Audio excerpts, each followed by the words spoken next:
Abra sua Bíblia no livro de Salmos. Nós vamos ver juntos o Salmo de número 42.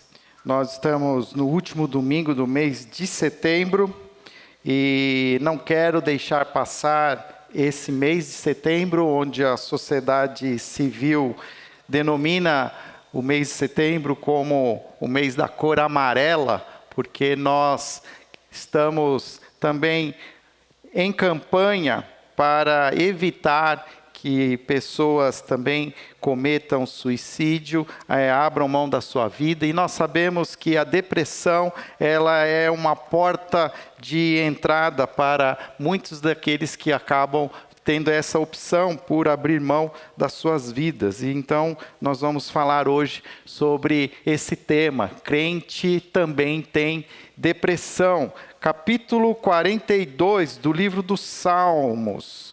Davi escreve este poema que diz assim: como a corça anseia por águas correntes, a minha alma anseia por ti, ó Deus.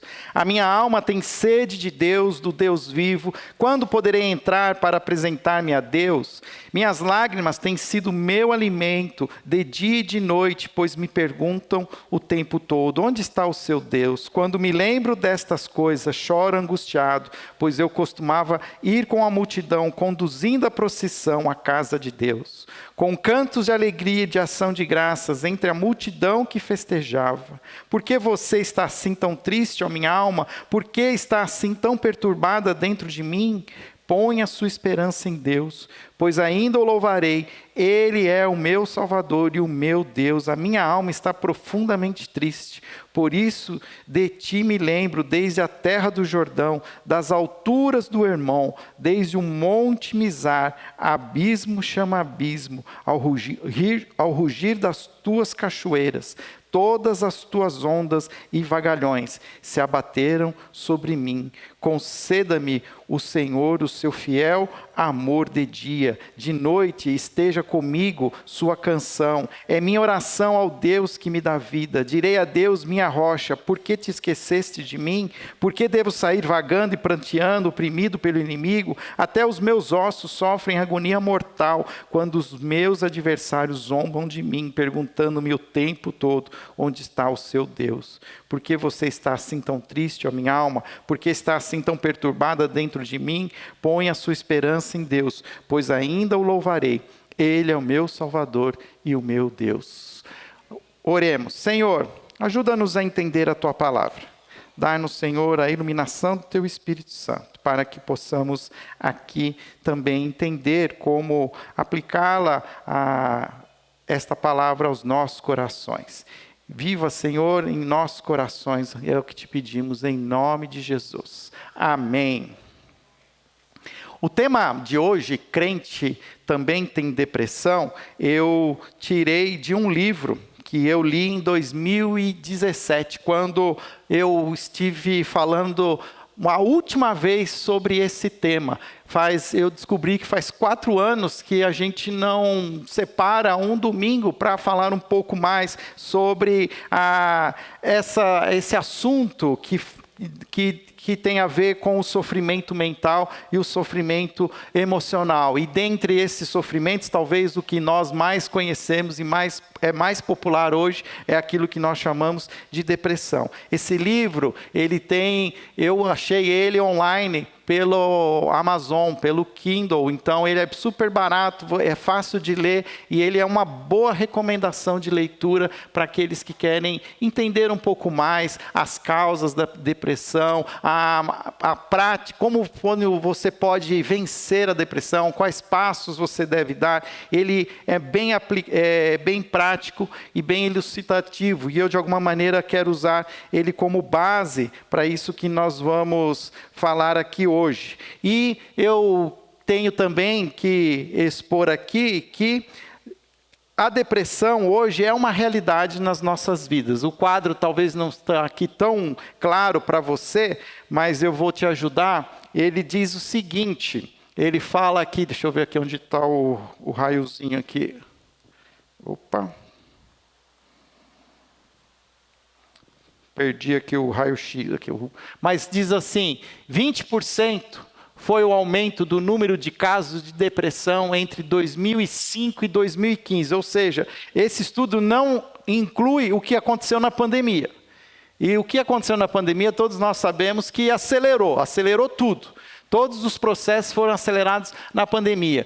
10 vezes mais são as chances de pessoas nascidas depois de 1945 a terem depressão. Isso significa o quê? Que a vida moderna, ela traz uma propensão maior para que as pessoas se tornem pessoas doentes emocionais, sofram de algum distúrbio emocional. Outra coisa que ele diz aqui, que 322 milhões é um número de pessoas com um diagnóstico no mundo inteiro. Ou seja, é quase a população inteira dos Estados Unidos tem hoje um diagnóstico de depressão. 11 milhões e meio de pessoas é a quantidade de pessoas que estão atingidas no Brasil pela depressão. A cidade de São Paulo tem em torno de 12 milhões de habitantes. É como se a capital do estado de São Paulo inteira, ela é um número de pessoas hoje no Brasil que estão passando por essa situação. E por último, em 2030, será o ano em que a doença será a mais comum do mundo. Até 2030, a depressão será a doença mais comum do mundo. Até o século XX, as pessoas eram afastadas dos seus trabalhos por causa de questões ligadas a acidentes do trabalho. Eram questões mais físicas. Mas desde que nós vivemos o século XXI, a maior parte das pessoas hoje são afastadas dos seus trabalhos por questões emocionais. Nós estamos vivendo dias mais difíceis, isso é verdade, isso é um fato. Existem algumas pessoas que fazem um contraponto, que falam assim, mas será que a depressão é o mal do século XXI? O fato é que hoje existem mais estudos a respeito. Hoje se fala mais abertamente. Talvez no passado se tinha situações semelhantes, mas não se falavam sobre isso. Hoje a ciência tem estudado com mais afinco. Nós temos mais acesso a informações. O fato é que a depressão ela faz parte da realidade humana. Acabamos de ler um texto, o texto de Davi, e aqui é claramente um texto depressivo, é um texto de alguém que está angustiado, um texto que alguém que ele diz lá, a minha alma está profundamente triste, uma pessoa que não está se alimentando, porque ele diz assim, que o alimento que ele tem são as suas próprias lágrimas, alguém que não consegue parar de chorar, alguém que se sente fraco, que se sente derrotado, alguém sem esperança, alguém que faz perguntas e vê a sua realidade de uma maneira cinza, pessimista, sempre olhando o copo, metade vazio. E essa é uma realidade que existe. Então, o que significa depressão? No próprio livro, esse que eu citei para vocês, existe uma definição que diz assim, que a depressão é um estado de sofrimento psíquico caracterizado fundamentalmente por rebaixamento do humor, acompanhado por diminuição significativa de interesse, prazer e energia. Mais uma citação. Normalmente, acrescem-se alterações do sono e apetite, retardo psicomotor, sensação de fadiga, falta de concentração, indecisão, diminuição da autoconfiança, pessimismo, ideias de culpa, desejo recorrente de morrer, entre outros sintomas. Fábio. O fato é que todos nós estamos suscetíveis a isso. Você lendo esses sintomas, muitos de nós temos vivido esta realidade. A grande desafio é que quando se concentra uma grande carga desses sintomas no indivíduo, esse indivíduo pode se abater a tal ponto de se entregar a essa condição. A depressão, ela deve ser diferenciada da tristeza, que é uma experiência humana universal e esperada diante das experiências desfavoráveis, como o luto, por exemplo. O diagnóstico da depressão, e implica na correta avaliação das características, a intensidade dos sintomas, bem como o tempo de evolução e suas repercussões. É fato que nós podemos estar deprimidos por um certo tempo e, naturalmente, as coisas vão evoluindo e a gente supera. E a vida da gente machuca. E essas dores, elas vão trazendo em nós essas feridas emocionais. Alguns conseguem, ao passar dos dias, sobreviver a elas e superá-las. Outras pessoas vão ter mais dificuldades e, dependendo da dinâmica, é uma somatória de fatores.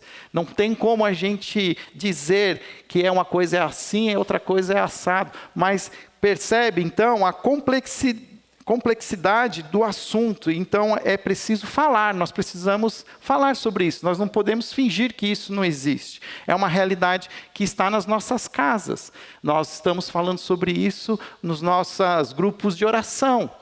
Nós sabemos de pessoas hoje que estão desistindo de viver. Nunca em outro momento da vida nós tivemos tantas notícias de pastores abrindo mão das suas vidas, porque estavam vivendo vidas sombrias, depressivas, e como uma última sinal de fuga, de dor, optam por tirar as suas próprias vidas. Então, nós precisamos falar sobre isso. E aqui tem 7 motivos porque nós precisamos estudar a depressão. O primeiro deles é porque a Bíblia fala sobre ela. O tempo todo, você olhando com um óculos que é das doenças emocionais, você consegue enxergar pessoas que passaram por momentos depressivos. Você vai ver Moisés passando por momentos difíceis, Jonas também viveu também um momento depressivo, Elias, Jeremias. Nós estamos lendo agora um livro, Davi. Davi talvez os relatos da Bíblia, talvez Davi é o que mais nós conhecemos a história de Davi. É o personagem bíblico que mais é descrito nas páginas da Bíblia. E porque talvez ele é a pessoa com mais temos informação, é aquele que também nos dá mais sinais da sua própria saúde emocional. E em muitos momentos a saúde emocional de Davi é uma saúde emocional depressiva. E nós podemos ver isso na palavra, na Bíblia. Outra coisa, a depressão, ela é muito comum. Todos nós conhecemos alguém que está vivendo um momento de dificuldade, de sofrimento mental, emocional. Pode ser prevenida ou, no mínimo, mitigada. Falarmos sobre isso aqui hoje é uma maneira de nós acendermos uma luz e começarmos a estarmos mais atentos a alguns caminhos que muitas vezes nós nos propomos a percorrer, que vão ser caminhos que vão nos assediar e vão nos abrir portas para uma doença emocional. Então é importante a gente prevenir. Traz impacto à nossa vida espiritual. Nem toda depressão é um problema espiritual. Eu vou falar daqui a pouco sobre isso, mas o fato é que toda depressão compromete a nossa vida espiritual. Existe um livro que vale a pena também ser lido, que fala sobre emocionalidade, espiritualidade emocionalmente saudável, que diz que nós não teremos uma espiritualidade saudável se as nossas emoções não estiverem saudáveis. Muito daquilo que nós refletimos na nossa espiritualidade está também ligado às nossas emoções. E se as nossas emoções estão também comprometidas, a nossa espiritualidade estará comprometida. Traz impacto à nossa vida espiritual, pode abrir portas para sermos úteis. Ou seja, se eu conheço um pouco mais sobre o assunto, eu posso de alguma maneira ajudar, não solucionando, mas sendo um guia, apontando, mostrando caminhos, repartindo informações. Nós precisamos entender que como igreja, nós precisamos estar sensíveis àquilo que está acontecendo com o meu irmão.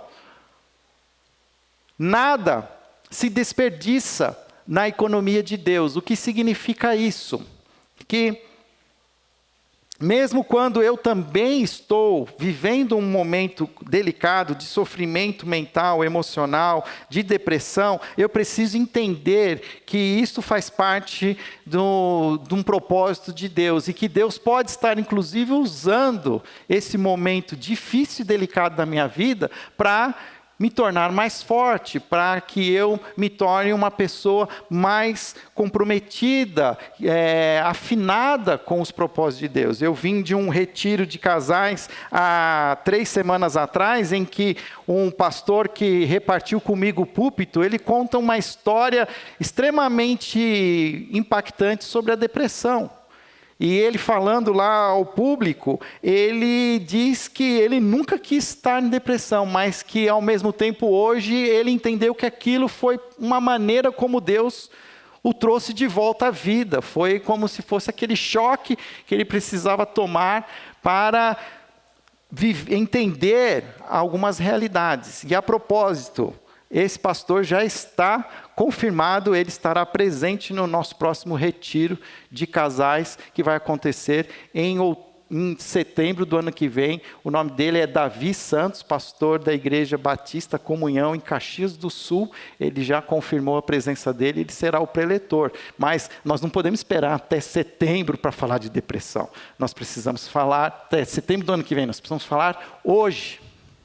Por último, todos podem melhorar sua saúde emocional e mental. O fato é que, vou usar até uma palavra antiga, que nem se usa mais hoje dentro da nomenclatura da psicologia, mas são as neuroses. Todos nós somos neuróticos. Todos nós somos, de alguma maneira, temos as nossas doenças emocionais, temos os nossos comportamentos emocionais alterados. Não dá, gente, falar a verdade, para viver a vida sem ter algum tipo de transtorno mental.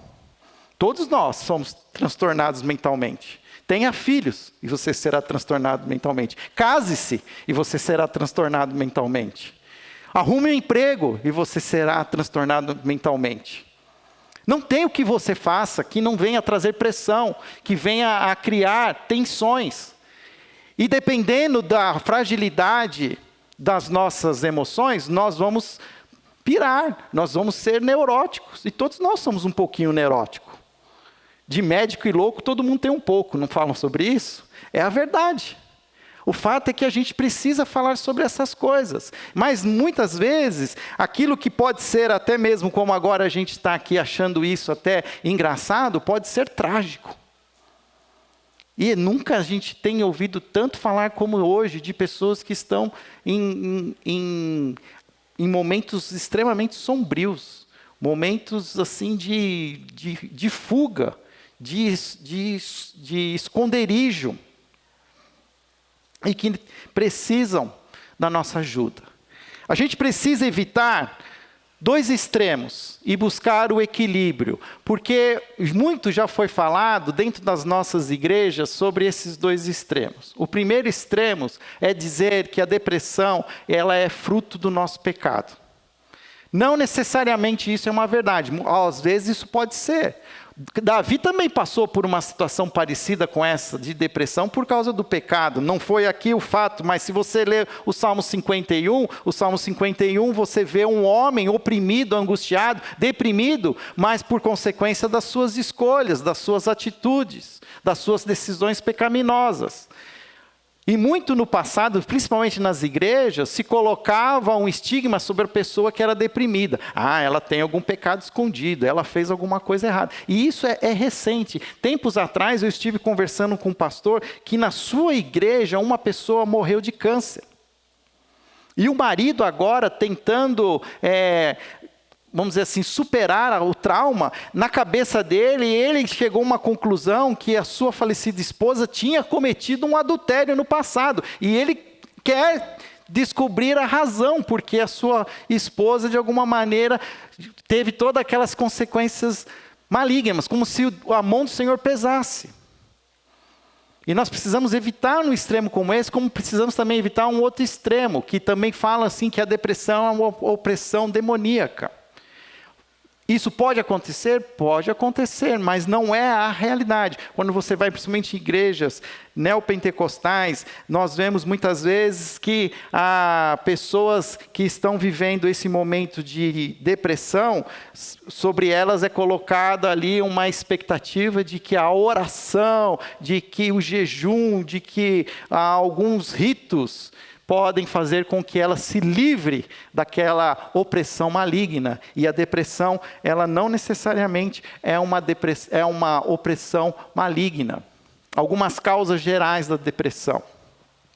O temperamento é algo que colabora. Pessoas, principalmente as mais introvertidas, aquelas que gostam de ficar mais sozinhas, em que quando se envolvem com muitas pessoas se cansam e precisam ficar sozinhas, essas pessoas têm a tendência a se deprimir com mais facilidade, mas isso não significa que os extrovertidos também não podem se deprimir. Por quê? Existem também fatores como condições físicas.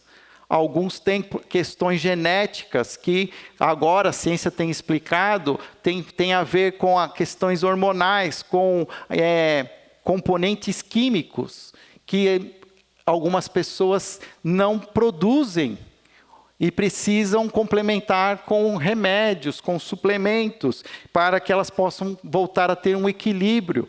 E isso também é algo que pode acontecer. Acontecimentos trágicos, traumáticos, uma história, uma tragédia, a perda de uma pessoa, isso também pode gerar em alguns um estado de depressão, de angústia. E, como eu falei, também não podemos descartar o inimigo das nossas almas.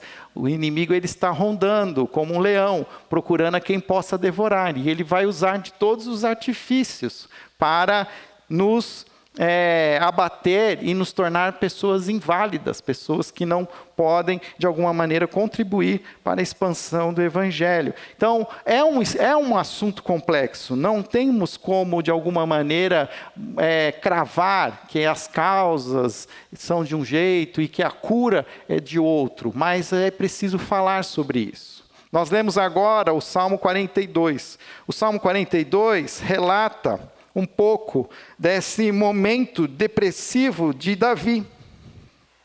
E Davi, nós aqui sabemos muito sobre a história de Davi. Davi, neste momento, ele é rei. Davi, ele é um líder. Ele tem uma carga, ele tem uma responsabilidade. E toda carga, toda responsabilidade exige da gente energia emocional, exige da gente força. E o que nós estamos vendo aqui é que Davi está abatido. Davi, ele está, já citei aqui, ele estava dizendo assim: a minha alma tem sede de Deus.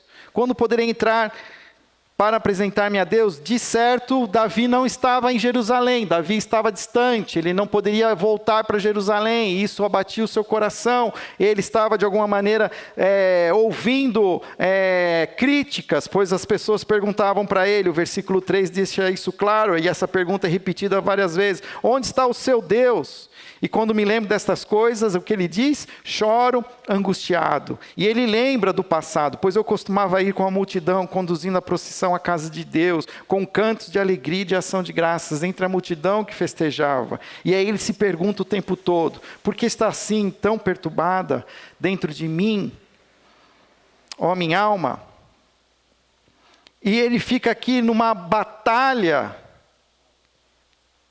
emocional e com os seus pensamentos, e nós precisamos entender que os pensamentos são fundamentais nesse momento, porque uma pessoa deprimida, ela tem pensamentos pessimistas. Ela tem um óculos da depressão que traz para ela assim um mundo preto e branco, um mundo cinza. E ela olha através dessas lentes as coisas de uma maneira extremamente, ela é pessimista. Ela sempre acha que as coisas vão dar errado, que não vai dar certo, que não vai acontecer, que não, tudo, o que já aconteceu de bom já aconteceu, então agora não tem mais nada de bom para acontecer. Olha, abre a sua Bíblia no Salmo 77. O Salmo 77 também é um salmo bem peculiar nesse sentido. O Salmo 77 não é um salmo escrito por Davi, é escrito por um outro poeta chamado Asaf. Asaf escreve um salmo, e nesse salmo é um salmo também de alguém que está vivendo um comportamento depressivo. Ele diz lá no versículo 1, clama a Deus por socorro, clama a Deus que me escute. Quando estou angustiado, busco o Senhor, de noite estendo as mãos sem cessar, a minha alma está inconsolável. Lembro-me de ti, ó Deus, e suspiro, começo a meditar e o meu espírito desfalece. Não permitas fechar os olhos, tão inquieto estou que não consigo falar. Fico a pensar nos dias que se foram, nos anos há muito passados. De noite recordo minhas canções, meu coração medita e meu espírito pergunta. Aqui vem os pensamentos pessimistas, os pensamentos que ele gera. E ele faz algumas perguntas. Irá o Senhor rejeitar-nos para sempre? Jamais tornará a mostrar-nos o seu favor? Desapareceu para sempre o seu amor? Acabou-se a sua promessa? Esqueceu-se de Deus de ser misericordioso? Sua ira refreou sua compaixão? Percebe aqui os pensamentos de uma pessoa deprimida? Ela começa a questionar coisas que eram inquestionáveis. Então, muitas vezes a gente olha para alguém deprimido e fala, que é isso, deixa disso. Né? Então, às vezes, assim, um amigo, um homem, fala, vira homem, vamos, levanta. Né? E aí fala assim, vai rachar lenha, como diz o gaúcho, né? Vai pegar um cabo de enxada e carpir, para com essas coisas. E não entende, porque a pessoa está enxergando as coisas de uma maneira que ela entende que é verdade. Ela chega a perguntar assim, quer dizer então que o Senhor nos rejeitou para sempre? Que nós nunca mais vamos ver o Senhor nos mostrar favor? Ele fala assim, que acabou as promessas? Que Deus esqueceu de ser misericordioso? Que a ira do Senhor refreou a sua compaixão? Eu e você, num estado de equilíbrio emocional, a gente sabe que isso não é verdade. Mas uma pessoa deprimida acredita nisso. Uma pessoa em depressão, ela entende que não tem mais o que fazer, que a esperança acabou. E ela começa a olhar para a sua vida e ver uma realidade que não é a verdade, mas que ela entende ser a verdade, e ela começa a criar, então, ações que podem ser destrutivas. E isso explica o que faz pessoas abrirem mão da sua vida, entender que a porta de saída é o suicídio. Eu quero fazer aqui também um parênteses, que eu não acredito que todo suicida, ele perde a sua salvação. Isso é uma cultura aí que veio do catolicismo. Mas eu creio que pessoas crentes em Cristo Jesus, em algum momento da sua vida, por N circunstâncias, podem se abater a tal ponto que ficarem sem forças e se contaminarem com seus próprios pensamentos, a ponto de acharem que abrir mão da vida é a solução final. E isso é um pecado. É um pecado abrir mão da sua vida. Mas onde abundou o pecado, superabundou a graça. E se essa pessoa, em algum momento da sua vida, ela teve uma aliança com Deus, o Senhor não quebra a sua aliança.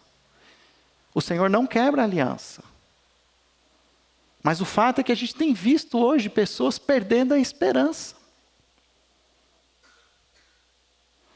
E tem sido uma tragédia tão grande, porque algumas pessoas, ao decidirem abrir mão da sua vida, eles não entendem que eles fogem da dor, mas eles ferem as pessoas que eles mais amam. Qual é a dor de um filho que perde um pai por suicídio? Qual é a dor de uma filha que perde a mãe por suicídio?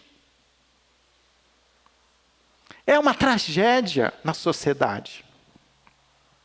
Pessoas que são marcadas por uma dor, por uma falta de explicação. Por isso, a igreja precisa estar sensível, a igreja precisa se mover. Nós, como comunidade, precisamos estar atentos. Hoje de manhã nós estamos falando, às 9 horas da manhã, sobre uma pessoa, amiga aqui de uma irmã querida da igreja. Hoje ela está fazendo aniversário, seria um dia de felicidade. Mas o que a irmã falou, olha, vamos orar por ela, porque ela está trancada no apartamento dela, e ela não quer ver ninguém, ela está super deprimida, ela está angustiada. E o que nós temos que entender é que talvez só oração não funciona. É preciso ação, é preciso intervenção. E nós precisamos juntos nos mobilizar. Juntos nós precisamos encontrar caminhos. A armadilha dos falsos pensamentos. Falsos pensamentos terão um efeito danoso sobre os nossos sentimentos, nosso corpo, nosso comportamento, a nossa alma. E geralmente é nessa ordem. Tudo começa na nossa cabeça. E aquilo vai gerando em nós uma dor que vai atingindo tudo que eu sinto, tudo que eu sou como corpo, né? E fala, algumas vezes na palavra do Senhor, fala assim, das entranhas. Sabia que o intestino está ligado com o cérebro? E se o cérebro fica doente, o intestino fica doente. E que muitas das doenças que a gente tem, muitas vezes são reflexos da nossa própria condição emocional. E o nosso comportamento, a nossa alma, tudo começa a adoecer. Um dos primeiros passos para melhorar é reconhecer esses falsos pensamentos, que não refletem a realidade. Então volta lá para o Salmo 42. O que Davi faz? Davi, ele luta contra esses pensamentos. O Salmo 42 mostra exatamente essa luta de Davi. É uma batalha mental.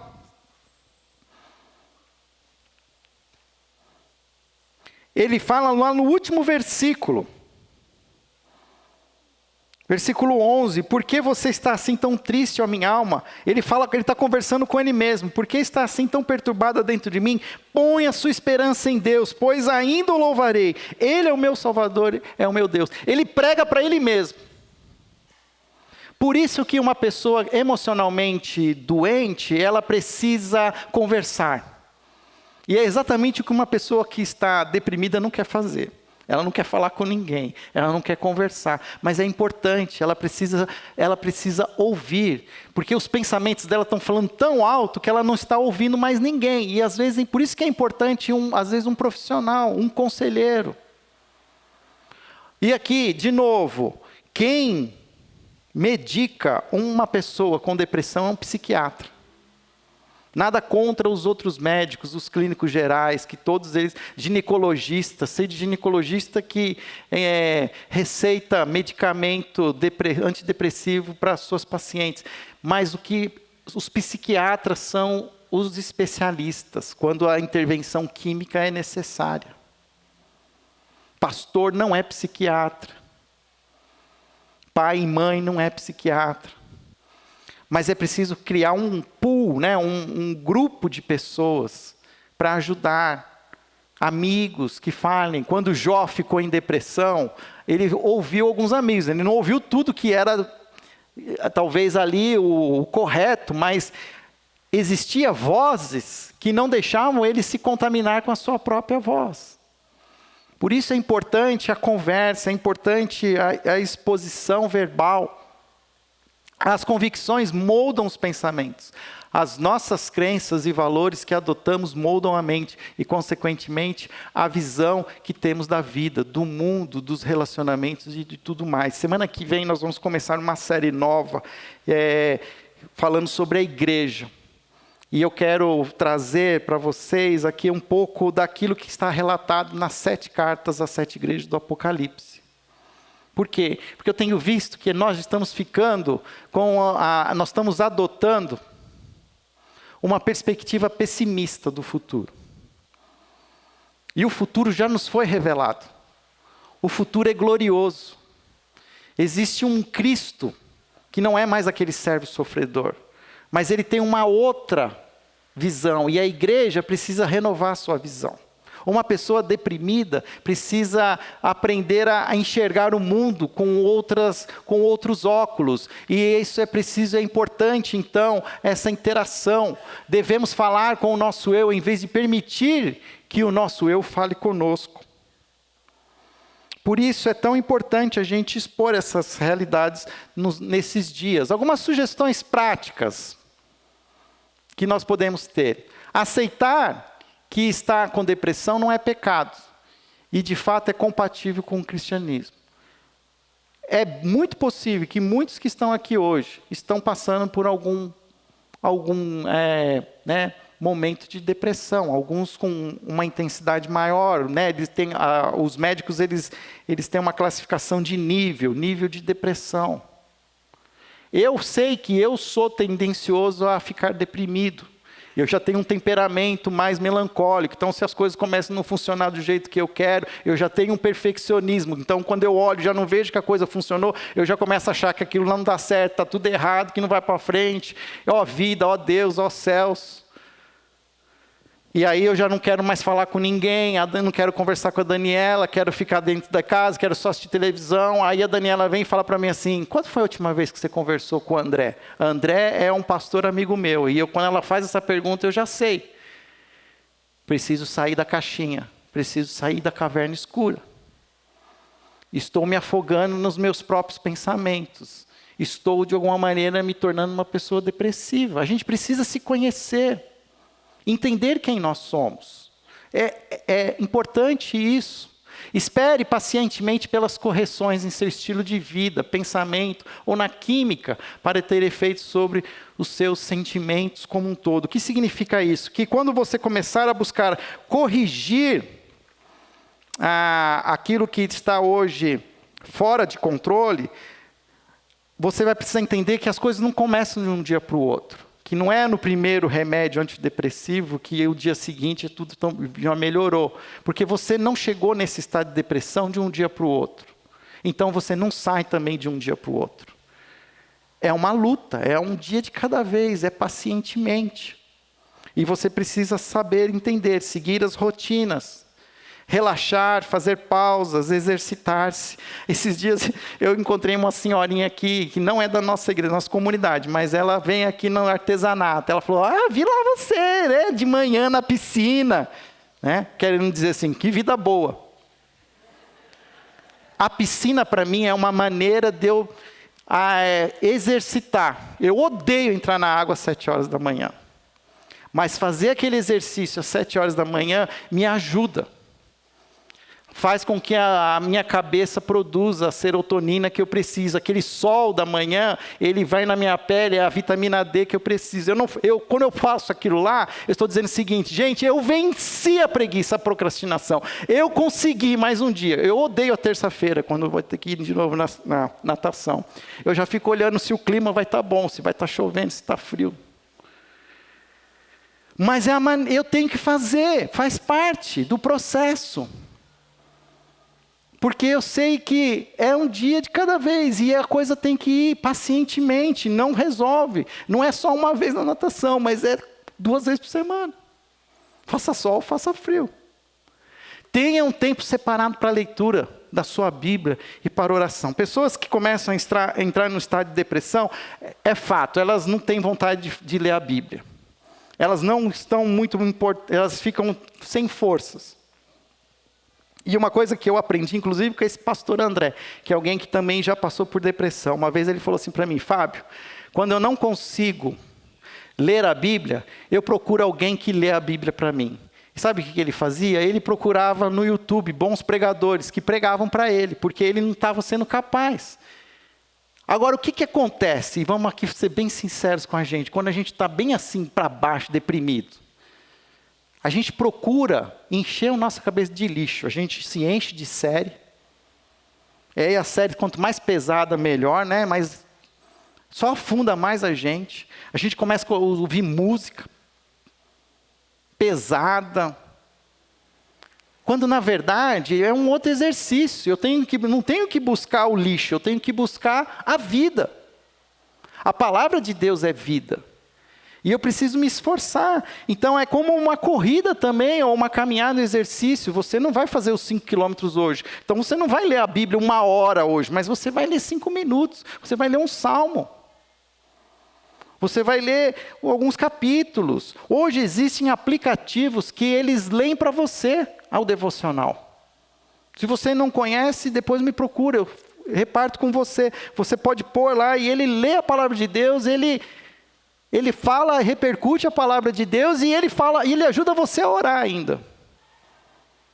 Então, nós precisamos buscar as verdadeiras fontes. Olha o que o salmista fala, como a corça anseia por águas correntes, a minha alma anseia por ti, ó Deus. O que significa isso? Quando chove muito, a inundação vem, ele inunda. Então a corça, ela bebe em qualquer lugar, ela bebe a água, mas aquela água é uma água barrenta, é uma água que pode, depois de muito tempo, ela fica uma água insalubre. Então até o animal sabe que aquela água lá, ela tem que ir atrás da verdadeira fonte da água. E o que nós, crentes, precisamos saber é que a gente precisa parar de ficar bebendo em lugar barrento e procurar as verdadeiras fontes de águas correntes.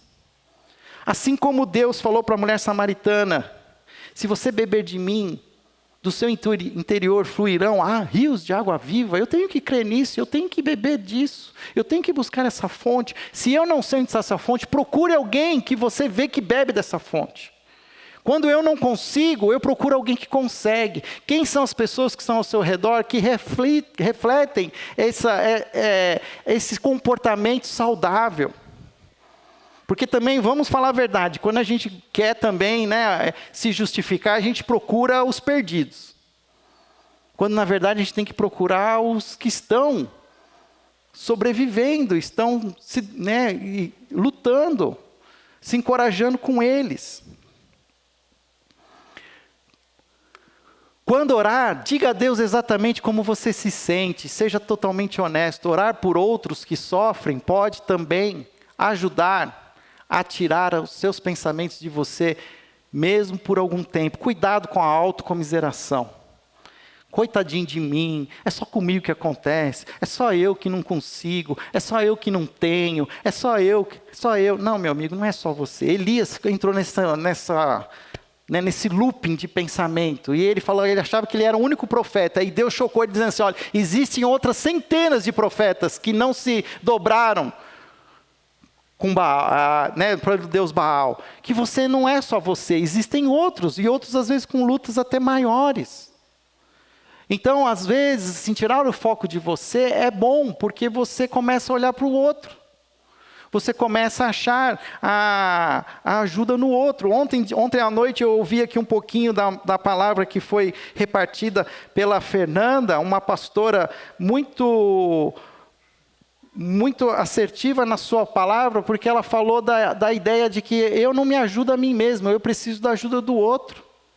Tudo que eu faço hoje eu preciso do outro, e é fato. Você precisa do outro. Quase tudo que você tem foi feito por alguma outra pessoa. A gente precisa do outro. E a gente precisa tirar um pouco o foco. Não é sobre mim, mas é sobre uma igreja. O plano de Deus é sobre a igreja. Por isso, frequente a igreja. Busque a comunhão de 1 ou 2 cristãos, cheios de compaixão, com quem você confie, e peça-lhe para orar por você e por você. Então, viva a igreja de fato. Eu sei que tem sido, às vezes, muito confortável viver a igreja da nossa casa. E para alguns é até uma maneira de estar fazendo parte. Mas quando você pode, vem fazer parte da igreja. Venha fazer parte do corpo. Venha se expor. Isso é um exercício. Saia lá da sua caverna. Saia da sua zona de conforto. Venha viver a vida que Deus quer que você viva. E Deus tem um plano, não para você, mas para a igreja. Deus não se casou com você, Jesus se casou com a igreja. E Jesus vai voltar para buscar a igreja. E não vai, se você não estiver na igreja, Ele não vai te buscar.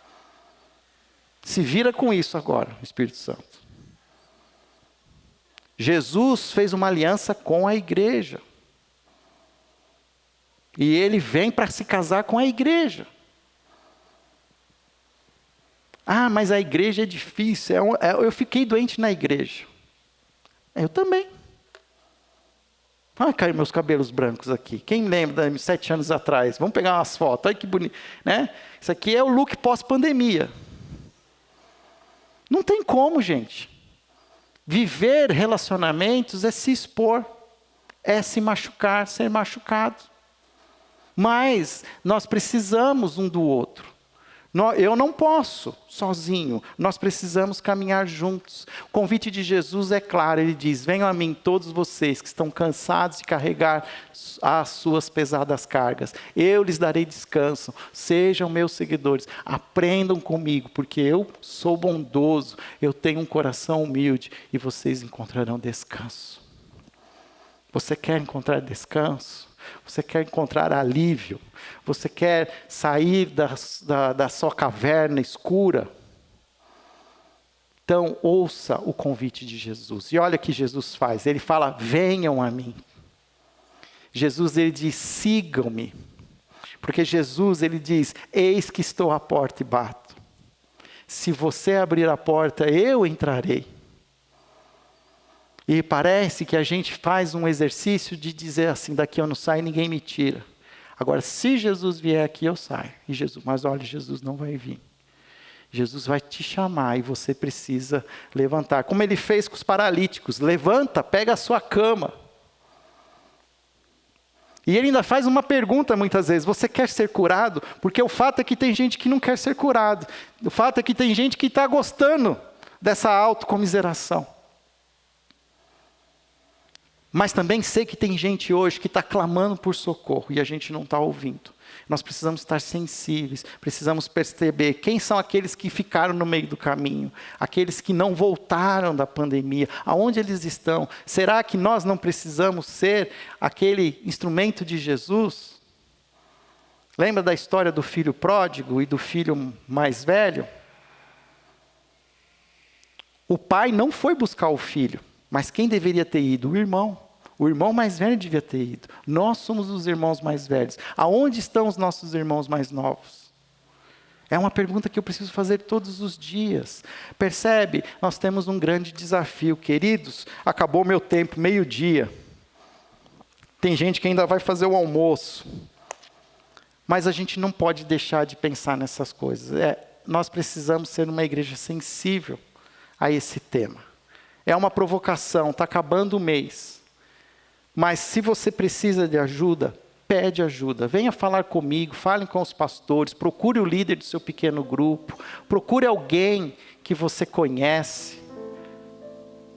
Não tente sobreviver sozinho. Nós precisamos um do outro. Eu preciso de vocês. E nós para que a gente viva, porque a vida machuca, mas Jesus cura. Eu tenho encontrado a cura em Jesus. Senhor, obrigado por essa manhã. Obrigado pela tua graça, a tua misericórdia. Ajuda-nos, Senhor, a entender a tua palavra, a tua verdade exposta nesta manhã.